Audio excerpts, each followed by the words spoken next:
Buletin Didik 14 April bersama saya Nohalifah Gani. Salam hormat dan salam sejahtera. Menguruskan lebih 500 pelajar di asrama untuk berbuka puasa dalam norma baharu ketika ini pastinya mencabar. Bagaimanapun ia tidak menjadi halangan buat warden di Asrama Sekolah Menengah Kebangsaan Seri Pekan Pahang untuk memastikan proses itu berjalan lancar dan memudahkan. Sekolah kluster kecemerlangan ini mempunyai murid seawal dari tahap 4 hingga tingkatan 5. Dengan 544 pelajar yang tinggal di asrama, pastinya memberi cabaran untuk para warden memantau pergerakan pelajar ke Dewan Makan terutama ketika bulan Ramadan ini. Justru bagi memudahkan mereka, juadah berbuka puasa telah siap dihidang di setiap meja makan tanpa memerlukan pelajar beratur untuk mengambil makanan. Menurut Ketua Warden, Cikgu Muhammad Zahri Miswan, dia dibantu 9 warden dan pelajar yang bergila mengikut jadual untuk menyediakan makanan di setiap meja. Memang perkara ini satu perkara yang baru, tetapi saya rasa ini memberikan lebih pengajaran kepada murid-murid untuk lebih berdisiplin, di mana mereka perlu berada dalam penjarakan sosial, penjarakan fizikal 1 meter, macam kita lihat waktu berbuka dan sebagainya. Sesi berbuka puasa pada hari pertama Ramadan semalam berjalan lancar seperti yang dirancang. Selesai menjamah juadah makanan, para pelajar bersiap untuk mengerjakan solat maghrib bersama-sama. Dan malam Ramadan diteruskan dengan aktiviti tazkirah membaca Al-Quran dan diakhiri dengan solat tarawih. Bagi saya, SOP wajib itu tidak akan menjejaskan kita punya aktiviti ibadah pada bulan Ramadan ini, kerana perkara-perkara itu tidak langsung dapat menjejaskan kita punya kemanisan bulan Ramadan ini. Saya merasa terujalah tahun ini dapat sama-sama dengan semua kawan-kawan sebelah setahun, dengan tahun 5 sekali, dengan tahun 4 sekali. Bersama dengan semua, bersama dengan semua. Semualah. Itu kita perlulah mengikuti SOP. Dia memberi saya pengalaman yang barulah mengikuti SOP sambil menyambutnya bersama rakan-rakan yang lain. Membina generasi celik Al-Quran dalam kalangan pelajar beragama Islam antara usaha yang dilakukan pihak sekolah. Menyedari pentingnya menerapkan pembudayaan Al-Quran sejak awal usia, Sekolah Kebangsaan Putrajaya Persin 91 menganjurkan kempen Al-Quran di hati, 1 hari 1 muka surat. Kempen itu bermula sejak 19 Mac dan setiap murid sekurang-kurangnya perlu membaca 1 muka surat Al-Quran atau Iqra setiap hari. Menurut Ketua Panitia Pendidikan Agama Islam Noriah Kasim, program ini juga bertujuan menjadikan setiap murid lebih cerlik Al-Quran. Ia antara usaha bukan sahaja mendidik pelajar cemerlang dalam bidang akademik, malah cemerlang akhlak dan moral. Impian pengarah lah supaya merealisasikan sifar Iqra untuk murid tahun 4, 5 dan 6. Jadi target kami Panitia Agama Pendidikan Islam SKPP 91, maknanya murid tahun 1 hingga tahun 6 sekurang-kurangnya dia berada di sekolah dalam 6 tahun, dia boleh khatam. Tambah Nuriah lagi, sebagai langkah memudahkan murid boleh membaca Al-Quran sama ada di sekolah atau di rumah. Murid turut dibekalkan kit catatan, memudahkan ibu bapa memantau mereka di rumah. Cara pelaksanaan program ialah di sekolah, murid akan membaca Al-Quran atau Iqra, akan direkodkan di dalam buku ini. Jika di sekolah kafah, guru kafah akan merekodkan, dan jika di rumah, ibu atau ayah atau guru mengaji akan merekodkan di dalam buku ini. Sementara itu, ibu bapa menyambut baik usaha mulia sekolah terbabit. Ia secara tidak langsung memberi aktiviti tambahan kepada murid untuk diselesaikan di rumah. Kempen Al-Quran di hati, 1 hari 1 muka surat yang dianjurkan oleh Sekolah Kebangsaan Putrajaya Persin 91 sepanjang bulan Ramadan ini bagi saya amat baik sekali, dan saya berharap program ini akan diteruskan sampai bila-bila. Murid pula melihat program ini sebagai satu cara memupuk jiwa untuk menggemari membaca Al-Quran. Apatah lagi ketika bulan Ramadan, masing-masing berlumba-lumba untuk membaca Al-Quran bagi melipat gandakan pahala. Bagi saya, kempen Al-Quran di hati ini adalah satu kempen yang amat bagus. Selain dari memupuk minat saya pada Al-Quran, saya juga dapat membaiki bacaan saya dengan baik. Tambah Aliyah, program ini juga membantunya khatam Al-Quran lebih cepat. Selain dia berharap agar ia berterusan setiap tahun. Keadaan hujan lebat dan ribut petir yang melanda di kebanyakan kawasan pantai barat Semenanjung ketika ini bukan perkara luar biasa atau cuaca ekstrim.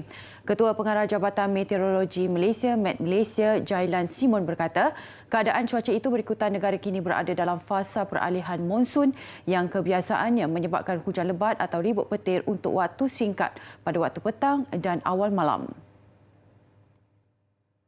Jailan berkata dalam keadaan ribut petir, angin kencang boleh mencapai kelajuan melebihi 100 km per jam yang boleh menyebabkan pokok tumbang serta kerosakan pada struktur bangunan.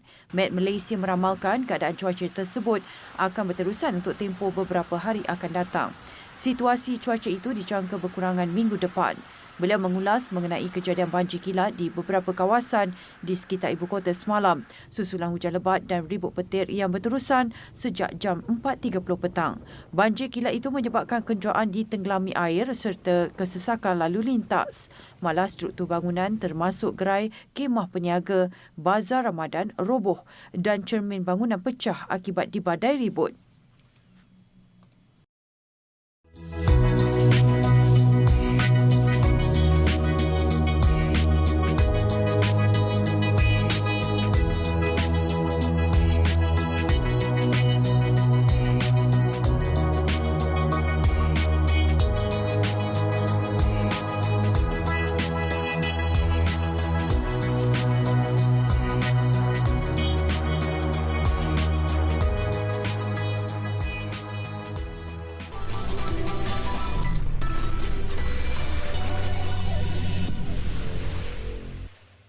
Seramai 417,470 individu dalam kumpulan fasa pertama program imunisasi COVID-19 kebangsaan telah melengkapkan 2 dos suntikan vaksin masing-masing sehingga semalam. Menteri Kesihatan Datuk Seri Dr. Adam Baba berkata bagi tempoh sama 632,668 individu telah menerima dos pertama. Menerusi satu infografik di laman Twitternya, beliau berkata ia menjadikan jumlah keseluruhan pemberian dos pertama dan kedua vaksin kini mencecah 150,138 orang. 5 negeri yang melengkapi kedua-dua dos suntikan vaksin COVID-19 tertinggi setakat ini iaitu Selangor dengan 57,664 individu, diikuti Perak 47,007, Sabah 42,344, Kuala Lumpur 35,542 dan Pahang 32,839. Sementara itu, Selangor turut menjadi negeri yang menerima suntikan dos pertama vaksin tertinggi dengan 86,577 orang, diikuti Sarawak 65,580 dan Kuala Lumpur 62,724 orang. Jumlah pendaftaran untuk program imunisasi seramai lebih 8 juta orang atau 35.8% dengan Selangor merekodkan angka tertinggi membabitkan lebih 2 juta pendaftaran. Hubungan antara alumni dan universiti amat penting dalam mewujudkan ekosistem untuk saling menyalurkan maklumat serta perkembangan semasa. Susulan itu, Universiti Teknologi Mara UiTM melancarkan aplikasi My Alumni bertujuan mewujudkan interaksi dan keterlibatan antara alumni UiTM dan pihak universiti. Pembangunan aplikasi My Alumni UiTM dilakukan dengan kerjasama Pusat Jaringan Alumni ICAN dan Pejabat Pembangunan Infrastruktur dan Infrastruktur PPII. Selain pelancaran aplikasi My Alumni UiTM, turut dilancarkan kad maya My Alumni. Menurut pengerusi Lembaga Pengarah UiTM, Profesor Emeritus Tan Sri Dr. Ibrahim Shah Abu Shah, alumni adalah komponen yang penting dalam pembangunan dan kecemerlangan UiTM pada masa hadapan. Peranan alumni juga amat besar berikutan berjaya menaik taraf status ITM ketika itu kepada universiti. Bukan sahaja dari segi employability, dari segi industry linkages, ya, dari segi menaikkan nama kita dengan apa cara sekalipun, ya, membantu graduates kita, membantu student kita, memberi bantuan dari segi financial ke apa, anything. macam Datuk Rizal Man bagi, that sort of thing. Tambah Tan Sri Dr. Ibrahim lagi, program yang dilancarkan itu dapat memupuk semula silaturahim antara pihak UiTM dan alumni. Sejak pelancarannya pada Februari lalu, seramai 2,350 alumni aktif mendaftar melalui platform My Alumni UiTM.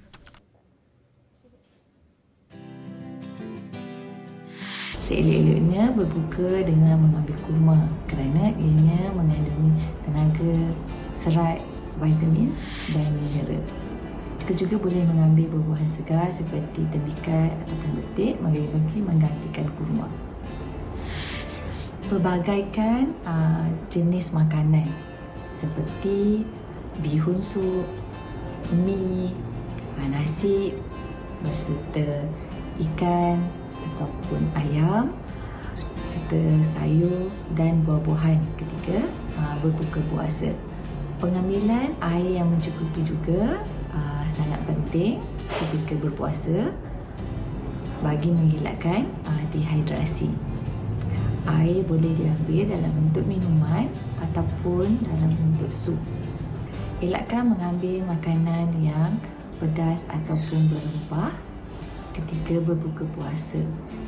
Ini dikhawatiri akan menimbulkan ketidakselesaan kepada perut.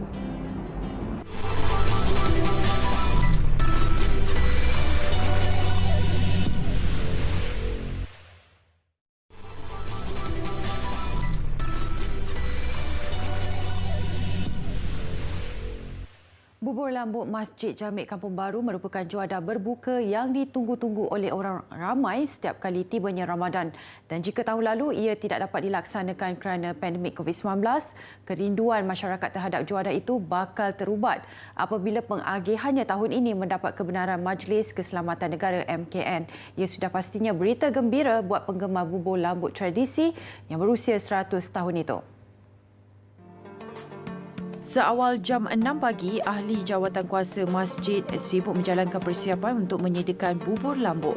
Bermula daripada penyediaan bahan hingga ke proses memasak dan pengedarannya akan dilaksanakan selepas selesai dibungkus. Sebanyak 15 periuk digunakan bagi memasak bubur lambuk tradisi ini untuk diagihkan kepada orang ramai dan ia mula diedarkan sejak petang semalam. Kita tidak pernah mengurangkan untuk jumlah periuk yang kita penyediakan. Kita tetap 15 periuk satu hari dan sepanjang satu bulan lah. Anggaran lebih kurang dalam 3,000 lah. 3,000 pengunjung yang datang beratur, termasuk para jemaah yang keluar daripada solat asar tu kita akan. Proses penyediaan bubur lambuk mematuhi prosedur operasi standard SOP yang ditetapkan kerajaan. Proses pengedarannya turut dipantau oleh pihak Dewan Bandaraya Kuala Lumpur DBKL bagi memastikan penjarakan fizikal dilaksanakan. Kurma menjadi makanan kelaziman ketika berbuka puasa sejak lebih 1,400 tahun yang lalu. Pemakanan sunnah, zat dan nutrisinya yang tinggi turut menjadikannya antara pilihan utama orang ramai. Melihat kepada permintaan dan sambutan yang tinggi, Festival Kurma selama 5 hari diadakan di Taman Botanikal Orman yang dilancarkan oleh Wakil Kementerian Industri dan Pertanian Mesir. Lokasi festival sebelum ini diadakan di Siwa namun dipindahkan ke Giza, Kahirah ekoran pandemik COVID-19. Festival kali ini, kurma diasingkan mengikut jenis dan warna.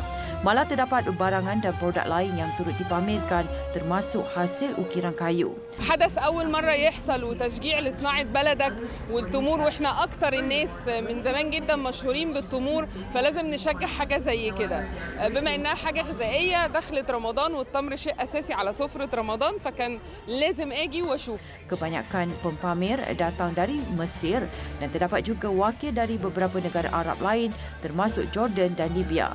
Mereka juga teruja menyertai festival kali ini kerana ia dianggap membuka laluan bagi mempromosikan produk jualan. الفكرة جت من هنا ان احنا عايزين نقول للعالم ان مصر على الخريطة ومش على الخريطة بس ده على قمة انتاج التمور.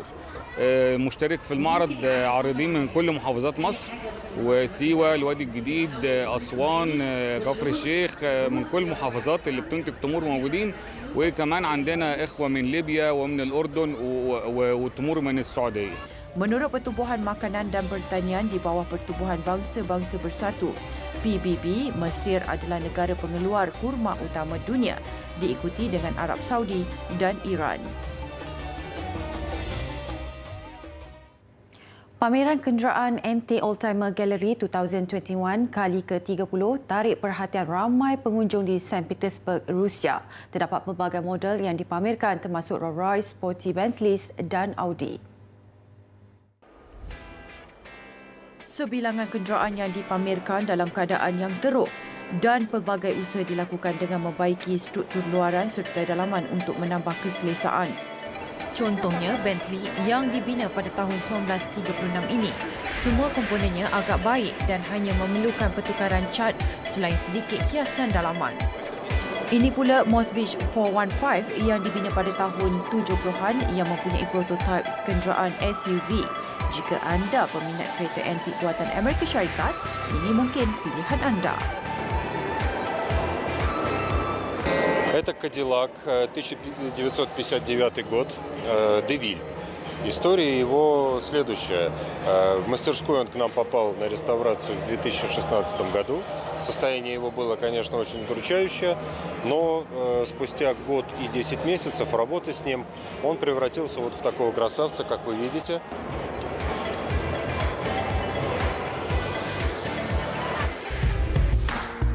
Pastikan kita mengambil jumlah kalori yang mencukupi dengan cara memilih makanan yang sesuai ketika kita bersahur dan kita berbuka puasa. Amalan bersahur sangat penting, membantu membekalkan tenaga yang mencukupi untuk kita berpuasa. Waktu sahur yang paling baik ialah sekurang-kurangnya 30 minit sebelum waktu imsak.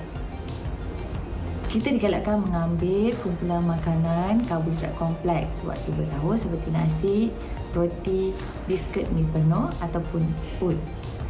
Dan juga makanan daripada kumpulan protein seperti ikan, telur, ayam dan kekacang. Makanan-makanan ini lambat dicerna dan boleh mengurangkan rasa lapar. Pastikan juga kita mengambil air dan buah-buahan yang mencukupi.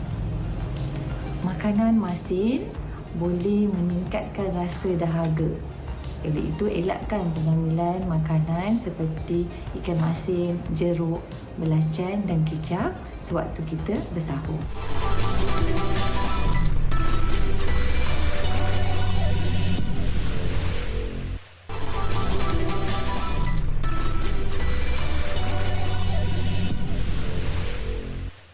Persatuan Bola Sepak Malaysia FAM optimis skuad Harimau Malaya akan menerima vaksin COVID-19 sebelum berlepas ke Emirat Arab Bersatu UAE Jun nanti. Setiausaha Agung FAM Suat Ramalingam berkata dengan kemampuan Menteri Belia dan Sukan Datuk Seri Rizal American Nine American dalam mendapatkan vaksin kepada atlet dan pasukan yang memerlukan. Daripada FAM kami yakin dengan penglibatan menteri dan apa yang dilaksanakan daripada KBS, kita yakin kemungkinan besar kita boleh dapat bantuan daripada kementerian. Tapi kita tunggu daripada pengumuman daripada KBS, dan FAM bukan nak paksa benda ini berlaku dengan cepat. Kita pun tahu dan faham senario masa kini, tetapi kita beri ruang sikit kepada KBS untuk membuat kerja dia. Semalam 264 atlet dan pegawai yang akan mewakili negara ke Sukan Olimpik dan Paralimpik Tokyo 2020 telah menerima suntikan pertama vaksin COVID-19. Cuma yang meresahkan FAM apabila Menteri Belia dan Sukan Datuk Seri Rizal American tidak dapat memberi jaminan Harimau Malaya akan menerima vaksin COVID-19 sebelum berlepas ke UAE Jun nanti. KBS mengakui masih belum menerima sebarang kepastian walaupun pergerakan Harimau Malaya ke UAE sudah dimaklumkan kepada Menteri Penyelaras Program Imunisasi COVID-19 Kebangsaan Khairi Jamaluddin. Meskipun UAE tidak mewajibkan mana-mana pasukan untuk mendapatkan vaksin COVID-19 ke negara itu, namun Harimau Malaya tetap mahu mendapatkan vaksin demi keselamatan dan kesihatan pemain kebangsaan. Harimau Malaya kendalian Tan Cheng Ho masih memiliki 3 baki perlawanan kelayakan Piala Dunia dan Piala Asia menentang UAE pada 3 Jun, Vietnam 11 Jun dan Thailand 15 Jun. Mereka dijadual kembali menjalani latihan pusat pada 16 Mei depan. Pemilihan pasukan untuk kita adakan perlawanan persahabatan dipilih sendiri daripada Coach Tan sendiri dan dipilih untuk kesesuaian preparation of match dengan UAE, Vietnam dan Thailand. Bukan mengikut ranking atau mengikut siapa yang kita nak main. Ya, tetapi mengikut kesesuaian preparation untuk 3 perlawanan yang amat penting. Bola sepak Liga Juara-Juara Eropah, juara bertahan Bayern Munich tersingkir apabila tewas kepada Paris Saint-Germain PSG meskipun menang 1-0 di tempat sendiri. Peraturan gol di arena lawan menyebelahi PSG dengan keputusan 3-3. Turut melangkah ke separuh akhir, klub England Chelsea walaupun tewas 0-1 kepada FC Porto. Awal pagi esok, tumpuan terarah kepada 2 lagi pasukan Liga Perdana Inggeris, Liverpool dan Manchester City. Tewas 1-3 di arena lawan, giliran Liverpool beraksi di arena sendiri menentang Real Madrid. Nampak sukar namun motivasi skuad kendalian Jurgen Klopp tetap tinggi berbekalkan 1 gol di tempat lawan. Sementara itu, Real juga ke Anfield dengan moral tinggi selepas menundukkan Barcelona 2-1 dalam pertemuan El Clasico Liga Domestik. Gandingan Vinicius Junior dan Karim Benzema sekali lagi dijangka menjadi sandaran Zinedine Zidane menggempur kubu Liverpool dan pastinya Real tetap waspada kebangkitan Liverpool untuk dalam usaha terakhir ke separuh akhir. Dalam pada itu, Manchester City tetap waspada berdepan Borussia Dortmund pada satu lagi pertemuan kedua suku akhir. Sedar kelebihan agregat 2-1 bukan satu jaminan City dijangka menampilkan barisan terbaiknya, apatah lagi dengan keyakinan yang tercalar selepas dikejutkan dengan kekalahan mengejut 1-2 kepada Leeds pada aksi Liga Domestik. Dortmund pula dalam percubaan terakhir untuk terus kekal bersaing dalam kempen tertinggi Eropah dengan kedudukan yang terumbang-ambing dalam Bundesliga. Hanya gelaran juara Liga Juara-Juara Eropah akan mengekalkan bintang-bintang utamanya, antaranya Erling Haaland dan Jude Bellingham menghadapi musim depan. Aksi luncur ais pada kelajuan 93 km sejam mengakhiri buletin didik malam ini. Saya Nur Alifah Ghani, salam hormat dan Assalamualaikum.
KPM